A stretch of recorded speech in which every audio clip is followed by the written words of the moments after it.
Ladies and gentlemen, welcome to Chanel Jasmine, the best novel Chanel for romantic stories. Hai guys, selamat datang di channel Jasmine, channel terbaik untuk menyimak novel-novel romantis. Mohon dukung channel ini dengan subscribe, like dan share video-video yang ada di channel ini. Terima kasih.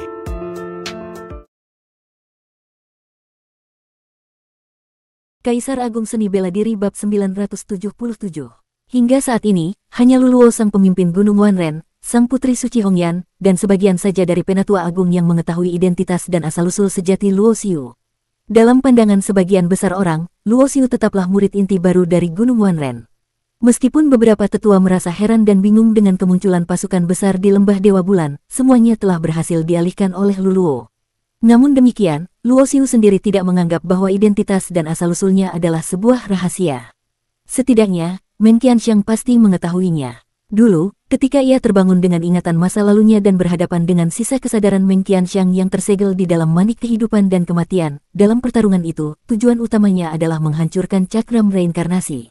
Walaupun Meng Qianxiang akhirnya gugur, namun baginya untuk bereinkarnasi tidaklah sulit. Bagaimanapun juga, Meng Qianxiang pernah menguasai cakram reinkarnasi dan mendalami jalur bela diri reinkarnasi. Jika berbicara soal pemahaman terhadap reinkarnasi, bahkan Luo Xiu sendiri mengakui bahwa ia masih kalah jauh dari Meng Qianxiang. Meng Qianxiang di kehidupan sebelumnya adalah teman dekat sekaligus lawan Luo Xiu. Dulu mereka adalah sahabat sejati, namun karena perbedaan prinsip dalam menapaki jalan bela diri, mereka akhirnya menjadi musuh. Luo Xiu tidak tahu keberadaan Meng Qianxiang saat ini. Setelah ia menghancurkan sisa kesadaran dalam manik kehidupan dan kematian, Meng Qianxiang tidak pernah muncul.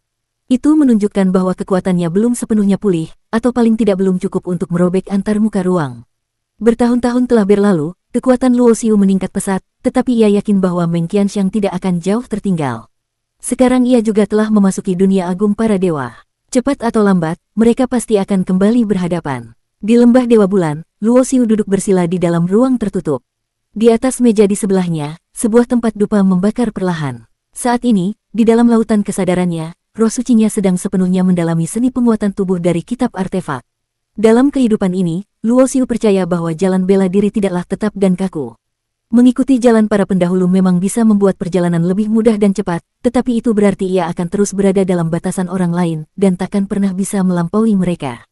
Karena itulah, dalam kehidupan ini ia tidak lagi menapaki jalan yang sama seperti sebelumnya, tetapi memilih membuka jalan baru sendiri menciptakan teknik dewa perubahan.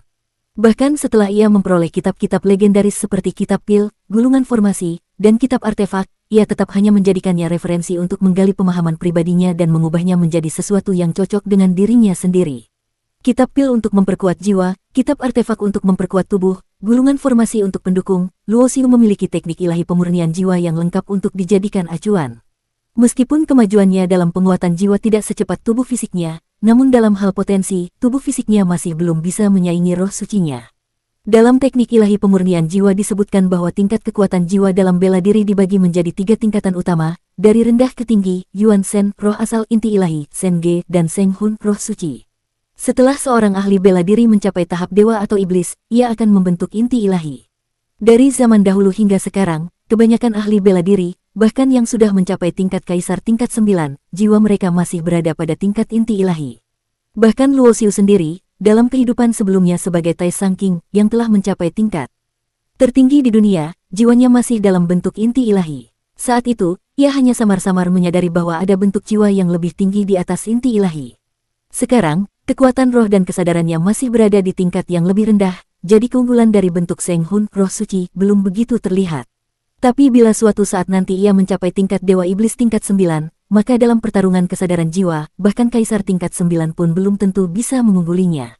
Saat ini, hal yang ingin dilakukan Luo Xiu adalah memahami potongan kitab artefak dan dari sana menurunkan serta menyempurnakan sebuah teknik penguatan tubuh yang khusus untuk dirinya sendiri. Kekuatan tubuh seorang ahli bela diri tergantung pada darah dan daging, otot dan tulang, 5 organ dalam, serta kekuatan energi darah. Jika 5 organ dalam kuat, maka dapat melahirkan energi darah yang kuat pula. Otot dan tulang yang terisi energi akan menjadi semakin kokoh. Kebanyakan teknik penguatan tubuh biasa juga menggunakan prinsip seperti ini. Namun Luo Xiu memilih jalan lain berdasarkan potongan dalam kitab artefak, ia mengembangkan sebuah teknik ilahi baru.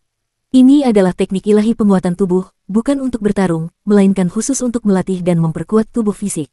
Fungsi teknik ini adalah menelan berbagai logam surgawi dan material spiritual, seolah-olah sedang melakukan pembentukan artefak, lalu meleburkan bahan-bahan langka tersebut ke dalam tubuhnya, sehingga tubuhnya menjadi sekuat senjata suci. Semakin banyak dan semakin tinggi kualitas material yang ia leburkan ke dalam tubuh, maka kemajuan tubuh tempurnya akan semakin cepat dan peningkatan kekuatannya pun semakin besar. Tubuh tempur Luo Xiu saat ini sudah berada di tingkatan awal tubuh dewa tingkat 6, dan dengan bantuan 99 simbol formasi dewa tingkat 6 yang ia ukir menggunakan gulungan formasi, kekuatannya setara dengan tubuh dewa tingkat menengah. Meskipun sejak datang ke Gunung Wanren, ia telah mendapatkan banyak sumber daya kultivasi, Luo Xiu tidak terburu-buru menaikkan kultivasinya. Sebagai seseorang yang pernah berada di tingkat tertinggi di masa lalu, ia tahu bahwa fondasi adalah segalanya. Jika terlalu tergesa-gesa, itu hanya akan meninggalkan masalah tersembunyi dalam perjalanan kultivasi ke depan. Soal teknik kultivasi, bagi Luo Xiu sudah tidak lagi terbatas pada standar biasa. Seorang ahli sejati tidak bergantung pada seberapa kuat teknik yang dimiliki, tetapi pada pemahaman mendalam terhadap jalan bela diri dan hati yang teguh terhadap prinsipnya. Sejak dulu hingga sekarang, banyak sekali jenius yang muncul dan menggunakan teknik langka sejak awal, menempuh perjalanan yang mulus dan menjadi terkenal. Tapi saat mereka memasuki tahap akhir bela diri, sebagian besar akan tersesat, stagnan, atau bahkan gila karena penyimpangan energi. Sosok kuat sejati bukanlah peniru, melainkan pionir. Siapapun yang ingin berdiri di puncak bela diri, harus menciptakan jalannya sendiri. Teknik orang lain akan selamanya menjadi milik orang lain, tidak akan pernah benar-benar menjadi milikmu. Banyak orang memahami prinsip-prinsip agung dalam dunia kultivasi, tetapi berapa banyak yang benar-benar mampu menjalankannya. Maka meskipun Luo Xiu memiliki kenangan dan pengalaman dari kehidupan sebelumnya, dalam kehidupan ini ia tetap menempuh jalannya dengan teratur, tahap demi tahap. Kalau ia mengabaikan prinsip itu, dengan latar belakang dan sumber daya Gunung Wanren, ia bahkan bisa mencapai tingkat Dewa Iblis tingkat 9 hanya dalam hitungan puluhan tahun. Dan dengan kekuatannya saat ini, begitu menjadi Dewa Iblis tingkat 9, setidaknya ia pasti berada di level Kaisar tingkat 9. Dengan sekali ayunan tangan, setumpuk logam surgawi dan besi spiritual tingkat tinggi muncul di hadapan Luo Xiu. Semua bahan ini memiliki kualitas tidak rendah, sebagian besar merupakan material tingkat 6 dewa, bahkan ada sebagian kecil yang mencapai tingkat 7. Teknik penelan harta, seni ilahi penguatan tubuh mulai dijalankan. Cahaya memancar dari seluruh tubuh Luo Xiu, dan lingkaran-lingkaran cahaya menyebar dari tubuhnya sebagai pusat. Dalam sekejap, semua logam surgawi dan besi spiritual yang dikeluarkannya melayang di udara. Esensi spiritual dari logam-logam itu mulai menyebar dan diserap melalui 108.000 pori-pori di tubuhnya, memperkuat otot, tulang, serta 5 organ dalamnya. Tak hanya itu, ia juga mengukir simbol-simbol formasi di dalam tubuhnya, seakan benar-benar sedang membentuk tubuhnya menjadi sebuah artefak sakral.